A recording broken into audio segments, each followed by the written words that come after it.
Hey everyone, and welcome to This Explainer. Today, we're tackling something that's practically at the very top of every parent's wish list. We are talking about unlocking your child's genuine love for reading. We'll be diving into some incredibly practical insights straight from the experts at Shakrani Consult who've laid out a super clear roadmap for us. Because the goal here isn't just about forcing kids to read, right? It's about helping them actually crave it. So let me ask you, are you worried your child just doesn't enjoy reading? Let's pause and be totally honest for a second. If you're nodding your head right now, you are definitely not alone. Raising a reluctant reader is an incredibly common dilemma. It can be super anxiety-inducing to watch your kids shy away from books when we literally all know how crucial reading is for their future. But thankfully, the experts have a straightforward strategy to help you build a truly rock-solid reading habit right in your own home. First things first, we need to zoom out a bit. It really all starts with building the foundation. Okay, so our very first strategy is creating a reading-friendly environment. Think about it. Kids are way more likely to grab a book if it's literally right there in front of them, easy to reach. Books hidden away in some dusty toy box or stacked way up high on a shelf? Yeah, those are simply out of sight, out of mind. So set up a small, dedicated reading corner. It doesn't need to be this massive, Instagram-perfect library, just a cozy, inviting little space. And the absolute key here is to fill it with age-appropriate books that match their exact interests. Like if your kid is absolutely obsessed with dinosaurs, you want those T-Rex books front and center, right at eye level. Let the environment naturally pull them towards stuff they already care about. 15.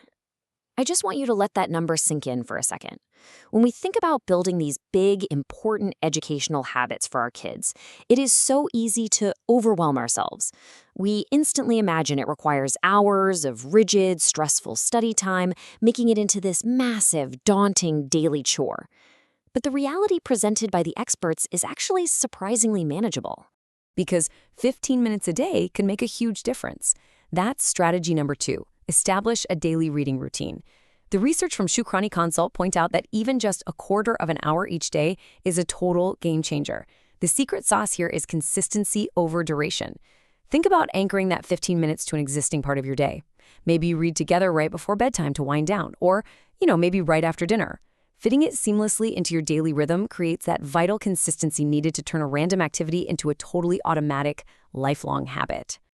But, a physical environment and a timer aren't quite enough on their own. We have to look at the adults in the room, the human element. Because, as the saying goes, children learn by watching adults. And this brings us to our third strategy. You've got to lead by example. We all know kids are basically little sponges, right? They mimic everything we do. Sometimes it's adorable, and sometimes, like when they catch us endlessly scrolling on our phones instead of picking up a book, it requires a bit of lighthearted self-correction on our part. We really have to own our habits. If you want your child to value reading, they need to actually see you reading regularly. If they see you genuinely valuing books, they're infinitely more likely to follow your lead. Which naturally flows right into strategy 4, make reading fun. This absolutely should not feel like a mandatory chore. Seriously, get a little silly with it. Bust out those distinct character voices. Give the wizard a raspy little whisper or the friendly dog a giant booming bark. Next, don't just read at them, interact. Ask questions about what might happen on the very next page to keep their brains actively engaged. And finally, celebrate their milestones. When they finish a chapter or a whole book, make a big deal out of it. Celebrate that win so they start associating reading with pure joy and positive reinforcement. Of course, we do still have to face the elephant in the room, and that is the modern challenge. Strategy 5 tackles this head-on. You have to limit unnecessary screen time. It is a constant daily battle between the slow, rewarding engagement of a really good book and that easy, instant dopamine hit from a tablet, phone, or the TV.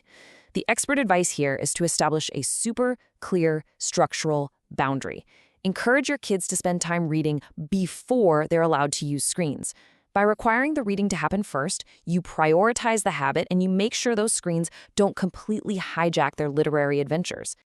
And as we step back and look at this whole picture, just remember, we are playing the long game here. A lifelong reading habit just doesn't happen overnight. To actually successfully navigate all these steps, you need what I like to call the ultimate trio of parenting virtues. Number 1, patience. Give them the space to explore and actually find the genres they genuinely like. Number 2, consistency. Stick to that 15-minute daily routine and keep modeling that good behavior yourself. And number 3, encouragement. Keep hyping up those milestones and keeping the vibe positive. If you bring patience, consistency, and encouragement to these 5 simple steps, your child truly can transform from a reluctant reader into a confident, enthusiastic one. So, as we wrap up this explainer, I really want to leave you with one simple question to chew on. What book will you and your child discover tonight? You've got the tools, the strategies, and the roadmap. So honestly, don't wait. Go set up that reading corner, pull out a book that matches their interests, set a timer for 15 minutes, warm up your very best character voice, and begin that adventure right now. Thank you so much for joining me, and have an amazing time reading.